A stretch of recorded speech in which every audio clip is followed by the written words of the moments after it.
ನಾವು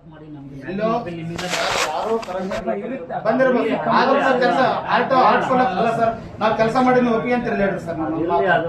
ಅದೇ ಹೇಳಿ ಸರ್, ನಾವು ಕೆಲಸ ಮಾಡಿರ್ತಕ್ಕಂಥದ್ದು ಶ್ರದ್ಧೆಯಿಂದ ಕೆಲಸ ಮಾಡಿದ್ವಿ, ರೈತರದಿಲ್ಲ ಅಂತ ಹೇಳಿ ಸರ್. ಇವತ್ತು 23 ವರ್ಷದಿಂದ ಆಗ್ತಾ ಇರ್ತಕ್ಕಂಥ ತೊಂದರೆ ಇವತ್ತು ಬರೀ 2.5 ತಿಂಗಳು ಮಾಡಿರ್ತಕ್ಕಂಥದ್ಗೋಸ್ಕರ ರೈತರಿಗೆ ತೊಂದರೆ ಆಗ್ತದಂದ್ರೆ ನಾವು ರೈತರ ಮಕ್ಕಳು ಸರ್. ರೈತರಿಗೋಸ್ಕರ ನಾವು ಕೆಲಸ ಮಾಡ್ತಾ ಇದೀವಿ.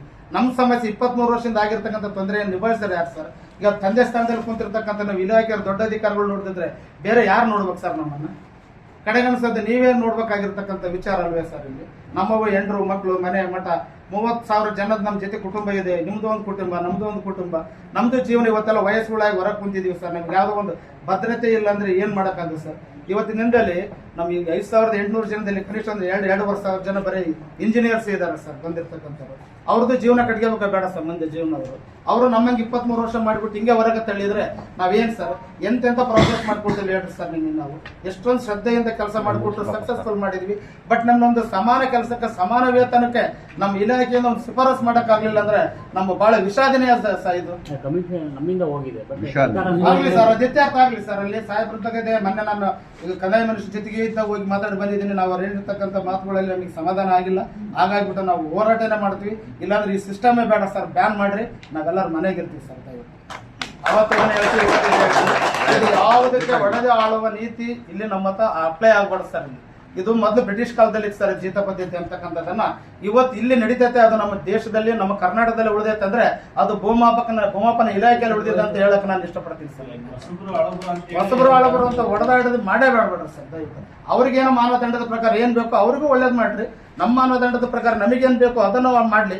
ಕಾನೂನಲ್ಲಿ ಎಲ್ಲದಕ್ಕೂ ಅವಕಾಶ ಇದೆ ಸರ್. ನಮ್ಮ ಸಂವಿಧಾನದಲ್ಲಿ ಯಾವುದಕ್ಕಿಲ್ಲ ಸರ್. ಸ್ಟ್ರೈಕ್ ಮಾಡೋದು ತಪ್ಪೇನು ಸರ್? ನಾವು ಸುಮ್ಮನೆ ಸ್ಟ್ರೈಕ್ ಮಾಡ್ತಕ್ಕಂಥ ಕಾನೂನಾತ್ಮಕ ಸ್ಟ್ರೈಕ್ ಮಾಡ್ತಕ್ಕಂಥವ್ರಿಗೆ, ನಮ್ಮ ಜೀವನ ನಿರ್ವಹಣೆಗೋಸ್ಕರ ಸ್ಟ್ರೈಕ್ ಮಾಡ್ತಕ್ಕಂಥವ್ರಿಗೆ ಅನೈಸಕವಾಗಿ ಸುಮ್ಮನೆ ನೋಟಿಸ್ಗಳು ಕೊಡೋದು, ಎದುರಿಸೋದು, ಬೆದರಿಸೋದು ಮಾಡಿದ್ರೆ ಇದು ಏನ್ ಸರ್? ನಾವು ಮಾಡ್ತಕ್ಕಂಥದ್ದು ಏನ್ ಸರ್? ಇದು ಏನೋ ಒಂದು ನಾವು ಒಂದು ಕಾನೂನು ಕಟ್ಟಡೆ ಬಾರ್ಡರ್ ರೇಖೆ ಒಳಗೆ ನಾವು ಕೆಲಸ ಮಾಡ್ತಾ ಇದೀವಿ ಸರ್. ಇವತ್ತು ನೀವು ಒಂದು ಬಾರ್ಡರ್ ಒಳಗಿದ್ದೀರಾ.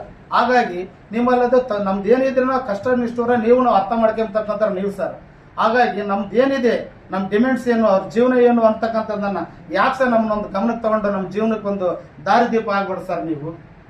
ಆದ್ರೆ ಪ್ರತಿಯೊಬ್ಬರು ನಮ್ಮ ಜೀವನ ಇದ್ದು ದುಡಿದಕ್ಕೂ ಅನ್ನ ತಿಂದದಕ್ಕೂ ಈ ಇಲಾಖೆಯಲ್ಲಿ ನಾವು ಒಂದು ಹೆಸರು ಹೇಳ್ಕೊಂಡು ಮಕ್ಕಳು ಮರಿಗೆ ನಾವು ಇದು ಮಾಡ್ತೀವಿ ಸರ್. ಇವತ್ತೊಬ್ಬ ನನ್ನ ಸ್ನೇಹಿತ ಮಂಡ್ಯದಲ್ಲಿ ಇದ್ದಕ್ಕಿದ್ದಂಗೆ ಹಾರ್ಟ್ ಅಟ್ಯಾಕ್ ಸತ್ತೋದ. ಅವ್ರ ಜೀವನದ ಗತಿ ಏನ್ ಸರ್? ಹೆಂಡತಿ ಮಕ್ಕಳ ಗತಿ ಏನ್ರಿ ಸರ್? ಕೊರೋನಾ ಆದಾಗ 8 ಜನ ಸರ್ ಏನಾದ್ರು ಪರಿಹಾರ ಕೊಟ್ರ ಸರ್? ಮೊನ್ನೆ ಇಲ್ಲೋ ಬಂದಿದ್ದಾನೆ ಆನಂದ ಬರಪ್ಪ ಇಲ್ಲೇ ಸರ್. ಕಾಲ್ ಮುರ್ಕೊಂಡ್ ಪೂರ್ತಿ ಗೀಜ್ ಆಗುತ್ತೆ. ಯಾವ್ದಾನ ₹1 ಇಲಾಖೆಯಿಂದ ಮಾಡಿರ್ತಕ್ಕ ₹1 ಆತಗೆ ಏನನ್ನ ಭದ್ರತೆ ಕೊಟ್ಟಿದ್ದಾರೆ ಸರ್? ನಾವು